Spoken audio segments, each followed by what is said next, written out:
இந்தங்க.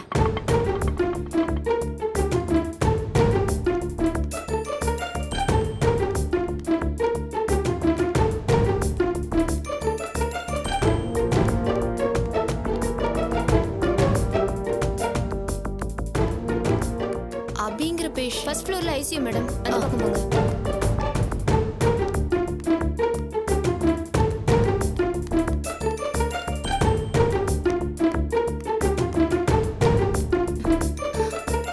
ஆர்த்தி, சாந்தி, ஆர்த்தி, ஒன்னும் பதட்டப்படாதீங்க.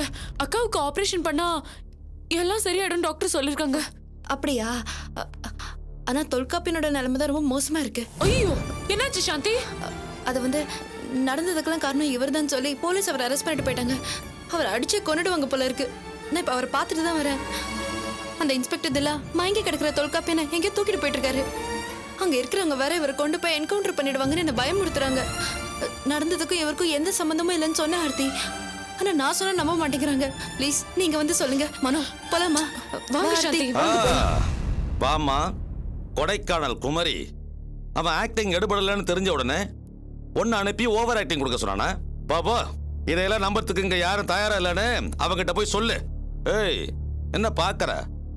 இவ்வளவுக்கு அவன் தான் காரணம்னு ஊரே சொல்றப்போ நியாயமா நாங்களும் அவன் பேர்ல ஒரு கம்ப்ளைண்ட் கொடுத்துருக்கணும். இருக்கிற வேலையில அதெல்லாம் முடியாதுன்னு விட்டாச்சு. ஆனா போலீஸ் சும்மா இருப்பாங்களா? அதான் கொண்டு போய் 4 மிதி மிதிச்சிருக்காங்க. என்ன சார் நீங்க எப்படி பேசுறீங்க? அபிக்கு துரோகம் பண்ணணும்னு அவர் கனவுல கூட நினைச்சது இல்ல. ஊரு பேசுதுங்கிறதுக்காக நீங்களும் அவரை பத்தி தப்பா பேசாதீங்க. சும்மா அவனை பத்தி எல்லாம் தெரிஞ்சவ மாதிரி பேசாத. ஃப்ரெண்டுன்னு எங்க அக்காவுக்கும் எங்களுக்கும் நடுவுல பூந்து குடும்பத்தை பிரிச்ச ராஸ்கல் அவன். குடும்பத்துல குழப்பத்தை உண்டாக்கி குளிர் காஞ்சவன். ஒரேடியா எங்க அக்காவை கொண்டு எல்லா ஷாரையும் தானே சுருட்டிக்கலான்னு பார்த்தவன். அவனை நாங்க வந்து ஒண்ணும் தெரியாத பாப்பான்னு சாட்சி சொல்லணுமா? மனு ப்ளீஸ், இந்த மாதிரி எல்லாம் பேசாத. ஆர்த்தி, நீ கொஞ்சம் பேசாம இரு. உனக்கும் கொக்காளுக்கும் யாரு நல்லவன் யாரு கெட்டவன்னு ஒரு அளவும் புரியுறது இல்ல. அதான் இத்தனை பிரச்சனைக்கு காரணம். அவனை ஆரம்பத்துல இருந்தே அபி கூட ஒட்ட விடாம வச்சிருந்தேன்னு வச்சுக்கவே எந்த பிரச்சனையும் இருந்திருக்காது. அவங்க வேலையை பார்த்துட்டு இருந்திருப்பான். இதெல்லாம் தேவையா? இத பாருப்பா, தொல்காப்பிய நல்லவரா கெட்டவராங்கிறது பிரச்சனை கிடையாது. அவர் இந்த குடும்பத்துக்குள்ள நுழைஞ்சதுல இருந்து பிரச்சனை இருக்கிறது உண்மை. தொல்காப்பிய வந்ததுக்கு அப்புறம் தான் இதெல்லாம் நடந்துச்சுங்கிறத விடுங்க. நீயும் அபியும் அவனை இவ்வளவு தூரம் சப்போர்ட் பண்ணி பேசுறீங்களே, அவ யோகிதை என்னங்கிறத இதோ இந்த அம்மையார பார்த்தாலே தெரியுமே. யார் இவங்க? இவங்களுக்கு தொல்காப்பியனுக்கு என்ன உறவு, என்ன சம்பந்தம் எதுவுமே தெரியாது. கேட்டா ஃப்ரெண்டோட பொண்டாட்டின்னு சொல்லுவான். ஃப்ரெண்டோட பொண்டாட்டி யாரு கூட இருக்கணும்? ஃப்ரெண்டு கூட தானே இருக்கணும். அதான நியாயம். கேட்டா ஃப்ரெண்டு ஓடிட்டான்னுவா. ஃப்ரெண்டு ஓடிட்டா இவன் என்ன பண்ணிருக்கணும்? யோகியமானவனா இருந்தா ஃப்ரெண்டை தேடி கண்டுபிடிச்சு இவ கூட சேர்த்து வச்சிருக்கணும்ல. அதான நியாயம். அதை விட்டுட்டு இவன் என்ன பண்ணான்? தான் கூடவே வச்சுக்கிட்டான். என்னையா உறவு? கன்றாவி உறவு இது. ஆக இதுல இருந்து எல்லாருக்கும் என்ன தெரியுது? தொல்காப்பியனுக்கு ஃப்ரெண்டுக்கு துரோகம் பண்றது புதுசு இல்ல, கை வந்த கலை. இது பாருங்க, நீங்க தேவையில்லாம பேசுறீங்க. சித்தப்பா, நீங்க எதுக்கு அனாவசியமா சேத்துல கல்லெறியறீங்க? இந்த பார், அவன் என்ன ஆனாலும் எங்களுக்கு அதை பத்தி கவலை இல்ல. மரியாதை கிளம்பு. அவனை நாங்களே போலீஸ்ல புடிச்சு கொடுத்துருக்கணும். அதை செய்யாம விட்டுட்டமே யோசிச்சுட்டு இருக்கிறப்போ நீ என்னடா அவனை யோகியா நல்லவன்னு வந்து சொல்றியா? முதல்ல இங்க கிளம்பு. மனோ, இப்படி பேசாத. சொல்றேன், இத பாரு, வேண்டாப்பா. இதுக்கு மேல ஒரு வார்த்தை பேசின மரியாதை கெட்டுரும். என்னமோ தொல்காப்பியம் தான் உங்க அக்காவை சுட்டதா வார்த்தைக்கு வார்த்தை பேசிட்டு இருக்க. அந்த மனுஷன் மட்டும் இல்லனா உங்க அக்காவை அந்த ஆதி எப்போ கொண்டு குழி தோண்டி புதைச்சிருப்பான். ஒவ்வொரு தடவையும் உங்க அக்காக்கு பிரச்சனை வரப்ப அவர் தானே குறுக்க வந்து தடுத்தாரு. அந்த விஷயம் எதுவுமே உங்களுக்கு ஞாபகத்துக்கு வரல இல்ல?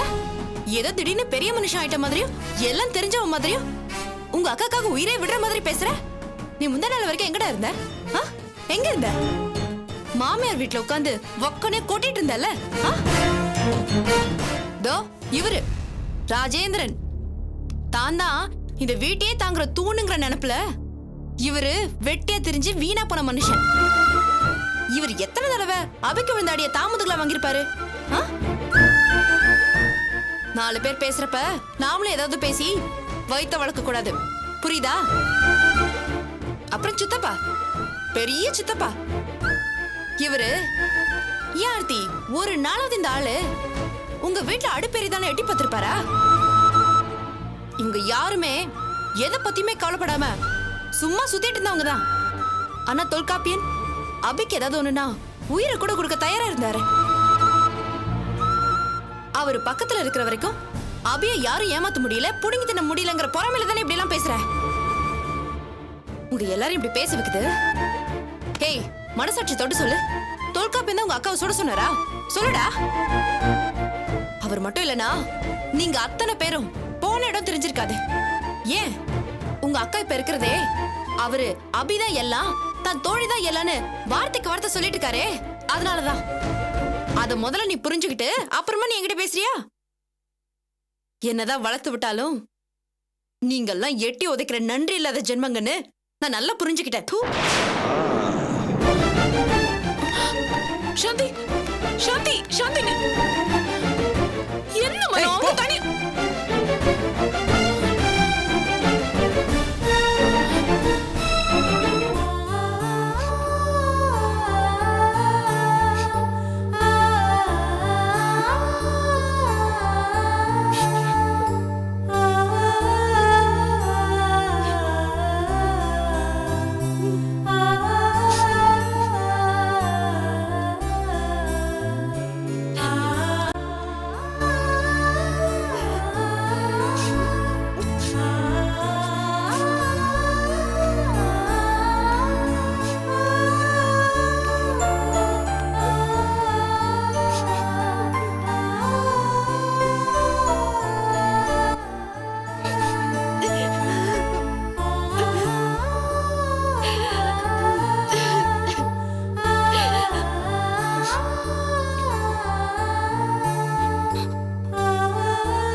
Good morning sir. வாங்க மிஸ்டர் ஆதி, வாங்க. வெல்கம், உட்காருங்க. தேங்க்யூ. நீங்க ஃபோன் பண்ணதால நான் எங்கேயும் போகல. கோர்ட்ல கூட ஒரு முக்கியமான வேலை இருந்தது, அதை கூட தள்ளி வச்சிட்டேன். உங்களை பார்த்துட்டு போலான்னு தான் வெயிட் பண்ணிட்டு இருக்கேன். Thanks once again. நீங்க என் ஆபீஸ்க்கு தேடி வந்தது எனக்கு ரொம்ப சந்தோஷமா இருக்கு. என்ன விஷயம் மிஸ்டர் ஆதி? ஒரு சின்ன கன்சல்டேஷன் சார், அதுவும் என் ஃப்ரெண்டு விஷயமா. சொல்லுங்க சார். சார், எனக்கு அவர் ரொம்ப க்ளோஸ் ஃப்ரெண்ட், ஒரு பெரிய பிஸ்னஸ் மேன். உங்களை மாதிரியா? யா, என்ன மாதிரி ஒரு பெரிய பிஸ்னஸ் மேனை வச்சுக்கோங்களேன். ஆனா அவனோட சொத்துக்கள்ல கொஞ்சம் தான் அவன் பேர்ல இருக்கு. பெரும்பகுதி சொத்துக்கள் எல்லாம் அவன் அப்பா பேர்ல இருக்கு. பாக பிரிவினை பண்ணலையா? இல்ல, joint family. But lawyer sir, problem அது இல்லை. அவனோட அப்பாவுக்கு ஆரம்பத்தில் ஒரு கல்யாணம் நடந்திருக்கு. அங்கேயும் வளர்ந்த பசங்க இருக்காங்க. இந்த விஷயத்தை மறைச்சுதான் அவர் என் ஃப்ரெண்டோட அம்மாவை 2ஆம் தாரமா கல்யாணம் பண்ணிருக்காரு. சோ உங்க ஃப்ரெண்டு அவரோட 2வது தாரத்து பையன், அப்படிதானே?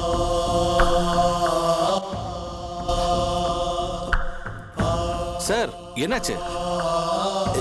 இல்ல, ஏதோ ஒரு தூசி பட். நான் வேணா ஹெல்ப் பண்ணட்டுமா சார்? பரவாயில்ல. Okay sir. I'm fine sir. ஆமா, 2ஆம் தாரத்து பையன் தான்.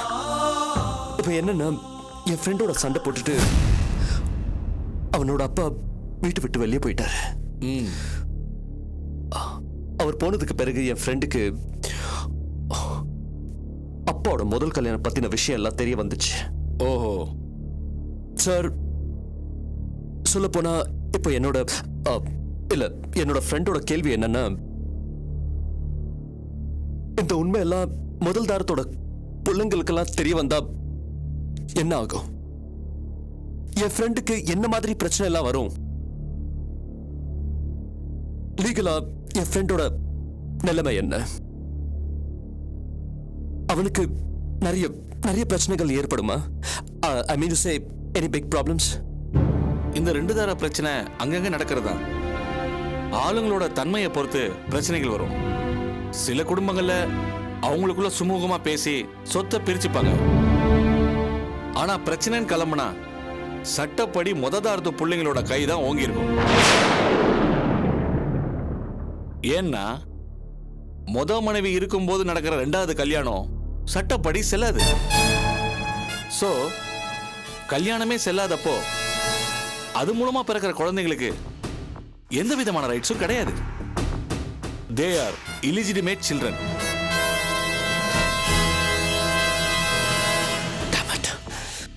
உங்க நண்பருக்கும் அவங்க அப்பாவுக்குமான ரிலேஷன்ஷிப் இப்ப எப்படி இருக்கு?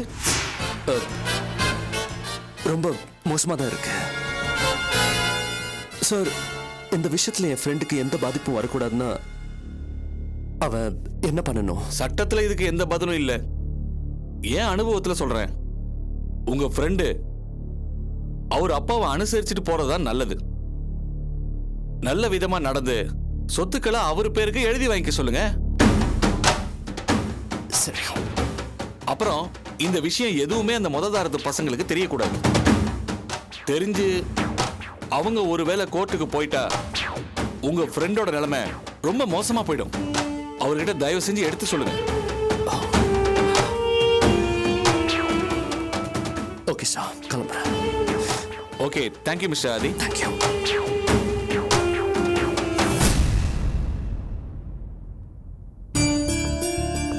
சாந்தி,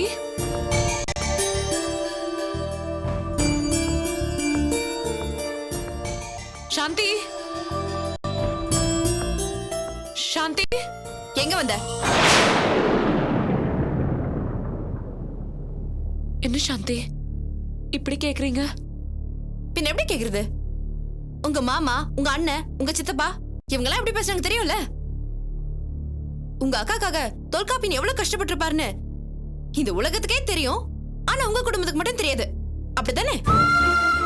இங்க பாருங்க சாந்தி, தொல்காப்பியன் சார் எங்க அக்காவுக்காக எவ்வளவு சப்போர்ட் பண்ணிருக்காருன்னு எங்க எல்லாருக்குமே தெரியும். அப்படி தெரிஞ்சு அப்படி பேசுறீங்களா? இப்ப போலீஸ் அவரை புடிச்சிட்டு போய் எவ்வளவு சித்திரவதை பண்றாங்க. ஊருக்காக உழைச்சவரு, ஆனா இன்னைக்கு அவருக்கு உதவி பண்ண ஒரு ஆளும் இல்ல. எனக்கும் என்ன பண்றதுன்னே புரியல. யாரும் இல்லன்னு ஏன் சாந்தி நினைக்கிறீங்க? யார் இருக்காங்க? இன்னைக்கு உங்க அக்காக்கு இப்படி ஒரு நிலைமைனதும் எத்தனை பேர் அடிச்சு புடிச்சு போய் நிக்கிறீங்க. ஆனா இவரை பத்தி ஒருத்தராவது கவலைப்பட்டீங்களா? கவலைப்பட வேணாம், ஆனா அசிங்கப்படுத்தாம இருக்கலாம்ல. அவர் செஞ்ச உதவிங்களை உங்க வீட்டு ஆளுங்க எவ்வளவு கொச்சப்படுத்த முடியுமோ அவ்வளவு கொச்சப்படுத்திட்டாங்க. அதை நினைக்கும் போதுதான் எவ்வளவு வேதனை இருக்கு தெரியுமா ஆர்த்தி? உங்க அக்கா வந்த ஆதி வேலை விட்டு அனுப்புனதுக்கு அப்புறம் அபி கன்ஸ்ட்ரக்ஷன்ஸ் ஆரம்பிக்கிறதுக்கு காரணமா இருந்தவரே தொல்காப்பியன் தான். அபி கன்ஸ்ட்ரக்ஷன்ஸ்க்கு அவர் உயிரை கொடுத்து உழைச்சாரு. ஆனா உயர்ந்ததுக்கு அப்புறம் அவருக்கே நிறைய பிரச்சனைகளை கொடுத்தாங்க. ஏன் உங்க அக்கா அபி கூட அவரை சந்தேகத்தோட தான் பார்த்தாங்க. ஆனா இவரு அபின் தான் இருந்தாரு. அதுக்கெல்லாம் இன்னைக்கு அவர் கிடைச்சிருக்க பரிசு என்ன தெரியுமா? இங்க பாருங்க சாந்தி, நீங்க சொல்ற உண்மை எல்லாருக்குமே தெரியும். எங்களுக்கு இருக்கிற சூழ்நிலை அப்படி, அதனாலதான் எல்லாருமே அப்படி பேசினாங்க. வாங்க நம்ம போய் தொல்காப்பியன் சார் வெளியில கூட்டிட்டு வரதுக்கான ஏற்பாடுகளை பண்ணலாம். வாங்க. எங்க? ஒரு நல்ல வக்கீல பாப்போம், இத பத்தி டிஸ்கஸ் பண்ணுவோம். அதுக்கப்புறமா கோர்ட் அப்ரோச் பண்ணலாம். நிச்சயமா நம்மளுக்கு நியாயம் கிடைக்கும் சாந்தி. என்ன யோசிக்கிறீங்க? சாரி ஆர்த்தி, நான் உன்னையும் சேர்த்து தப்பா நினைச்சிட்டேன். பரவாயில்ல, உங்க சூழ்நிலையில நீங்க அப்படி நினைச்சது சரிதான். நீங்க போய் ரெடி ஆயிட்டு வாங்க. சரி, நான் உடனே வந்துடுறேன். ம். செல்வி, நீ படிச்சிட்டு அம்மா கொஞ்சம் வெளியே போயிட்டு வந்துடுறேன்.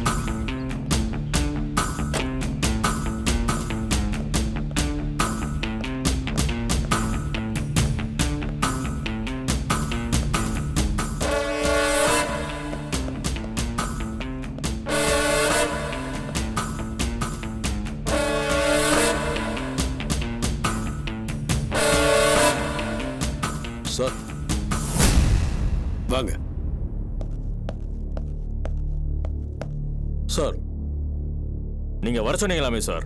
ஆமா, உங்களால கைது செய்யப்பட்ட தொல்காப்பியனை உடனே கோர்ட்ல ஆஜர்படுத்த சொல்லி இவங்க ஹேர்பேஸ் கார்பஸ் பெட்டிஷன் கொடுத்திருக்காங்க. இந்த குற்றச்சாட்டுக்கு நீங்க என்ன பதில் சொல்ல போறீங்க? சார் தொல்காப்பியம் இப்ப ஏன் கஸ்டடியில் இல்லையா சார்? சார் இவர் போய் சொல்றாரு சார். அம்மா, சாந்தி அமைதியா இருங்க, உட்காருங்க. உட்காருங்க சாந்தி. சார் தொல்காப்பியன் இவரோட கஸ்டடியில தான் இருந்திருக்காரு. இவர் அவரை மிருகத்தனமா அடிச்சிருக்காரு. இப்ப தொல்காப்பியனை இவர் ஒப்படைக்கணும் சார். சொல்லுங்க மிஸ்டர் தில்லைராஜன், உங்க பதில் என்ன? சார் தொல்காப்பியம் ஏன் கஸ்டடியில் தான் சார் இருந்தான். ஆனா அவனை சம்பவம் நடந்த இடங்களுக்கு நேரடியாக கூட்டு போய் விசாரணை பண்றதுக்காக அழைச்சிட்டு போயிருந்தான் சார். அப்ப என்னை அடிச்சுட்டு தப்பிச்சு ஓடிட்டான் சார். சார் போய் சொல்றாரு. ஆமா சார், அபாண்டமா பழி போடுறாரு. சார் நான் சொல்றது சத்தியம் சார். சார் இவர் அடிச்சடியில மயங்கி கிடந்த ஒரு மனுஷன் இவர் அடிச்சு போட்டு தப்பிச்சு போயிருக்காருன்னு சொன்னா எப்படி சார் நம்புறது? சார் நான் சொல்றது உண்மை சார். ப்ளீஸ் கை பாருங்க சார். சார் இவர் டிராமா பண்றாரு சார். சார் இல்ல சார், நான் சொல்றது உண்மைதான் சார். அந்த தொல்காப்பியன் சரோஜா தம்பிகளை பாதுகாப்பா வச்சிருந்த இடத்துக்கு நேரடியா போய் விசாரணை பண்றதுக்காக கூட்டு போனேன் சார். ஆனா பல்லாவர ஏரியா கிட்ட போகும்போது என்னை அடிச்சு தப்பிச்சிட்டான் சார். அதனால பல்லாவர ஏரியா போலீஸ் ஸ்டேஷன்ல கம்ப்ளைண்ட் பண்ணிருக்கேன் சார். இதை பாருங்க சார், அதோட எஃப்ஐஆர் காப்பி.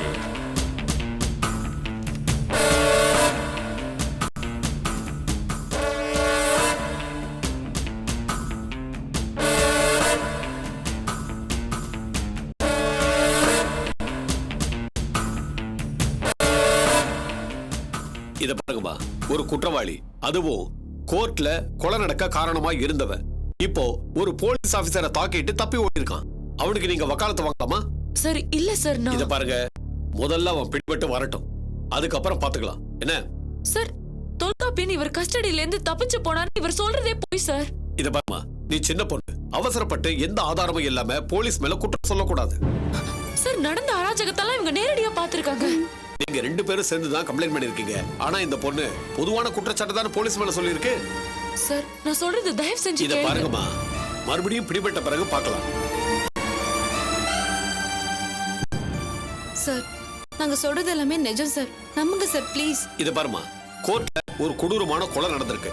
இந்த கொலைக்கு காரணமான தொல்காப்பியன் பிடிபடுற வரைக்கும் நான் யாரையும் நம்புறதா இல்ல. இருந்தாலும் நாங்க எல்லா ஆங்கிளையும் பாக்குறோம், உங்க ஆங்கிளையும் ஒதுக்கிறதுக்கு இல்ல. புரியுதுங்களா?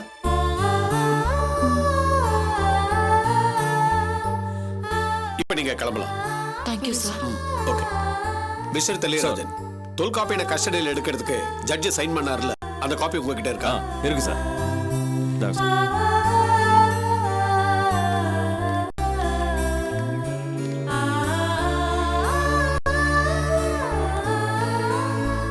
என்ன அர்த்தி, நாம கொடுத்த மனு மேல நீதிபதி நம்பிக்கை இல்லாத மாதிரி பேசுறாரு. சாந்தி இப்ப இருக்க சூழ்நிலையை வச்சு பார்க்கும்போது தொல்காப்பியன் தான் குற்றவாளி மாதிரி அவங்களுக்கு தோணுது. ஆனா நிச்சயமா நம்ம கொடுத்த மனு மேல அவங்க ஆக்ஷன் எடுப்பாங்க. ஆக்ஷன் எடுப்பாரா?